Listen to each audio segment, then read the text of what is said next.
Hello दोस्तों, मेरे channel में आपका स्वागत है। आज के वीडियो में मैं आपको नवरात्रि के बाद कैसे करें माँ दुर्गा की पूजा के सामान का विसर्जन, कैसे हटाएं माता की चौकी, बचे हुए चावल का क्या करें, इन सब के बारे में बताऊंगी। तो चलिए शुरू करते हैं आज का वीडियो। इससे पहले जिन्होंने मेरे चैनल को सब्सक्राइब नहीं किया है वो मेरे चैनल को सब्सक्राइब अवश्य कर लें। तो नवरात्रि आपको पता है कि जैसे ही नवरात्रि शुरू होते हैं हम माता की चौकी लगाते हैं, कलश स्थापना करते हैं।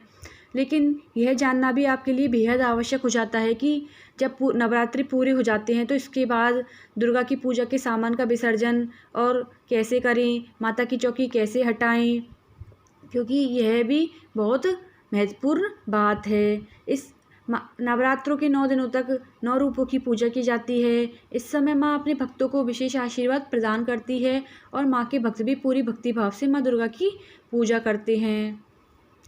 अगर आपने अष्टमी के दिन हवन किया है तो आपको नवमी तिथि के दिन माँ दुर्गा का विसर्जन नहीं करना है। आपको दशमी तिथि के दिन ही माँ दुर्गा का विसर्जन करना चाहिए, क्योंकि 9 दिनों तक माता को घर पर ही बिठाया जाता है। दशमी की तिथि के दिन भी माता की चौकी और सभी पूजा सामान हटाने से पहले उसी तरह से पूजा करें जैसे आपने नवरात्रों में माता की पूजा की थी।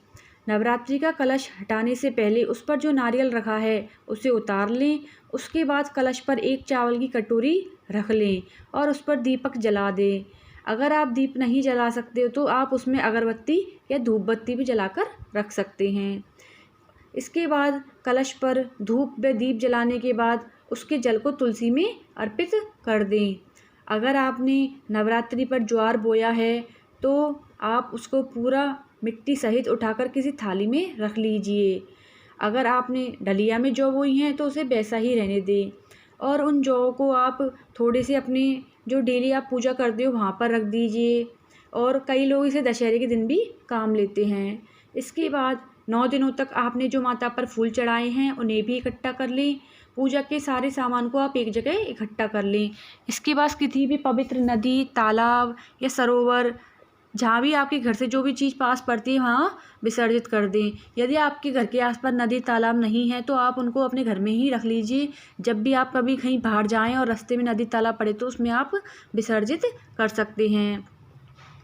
नवरात्रि का सभी सामान विसर्जित करवाने के बाद माता के चित्र या मूर्ति को वापस वहीं रख दीजिए जहाँ से आपने पहले उसे उठाया था। इसके बाद चौकी पर से कपड़ा उठा लें। अगर आपने उस कलश में चावल को रखा है तो उस चावल को उठाकर अपने घर के अन्न में मिला लीजिए। ऐसा करने से घर में कभी भी अन्न की कमी नहीं होती।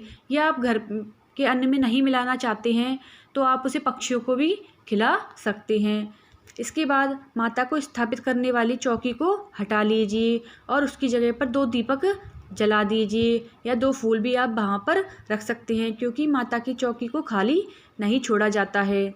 अंत में आपने जो हल्दी, सुपारी और पैसे माँ दुर्गा को चढ़ाए थे उन्हें आप अपनी तिजोरी में रख लीजिए। ऐसा करने से आपके घर में कभी भी पैसों की कमी नहीं होगी। तो इस प्रकार आप विधि विधान पूर्वक माता की चौकी हटा सकते हैं और अपने पूजा क्रम को संपूर्ण कर सकते हैं। तो दोस्तों, यदि मेरे द्वारा दी गई जानकारी आपको अच्छी लगी हो तो मेरे वीडियो को लाइक कीजिए, शेयर कीजिए एंड सब्सक्राइब कीजिए।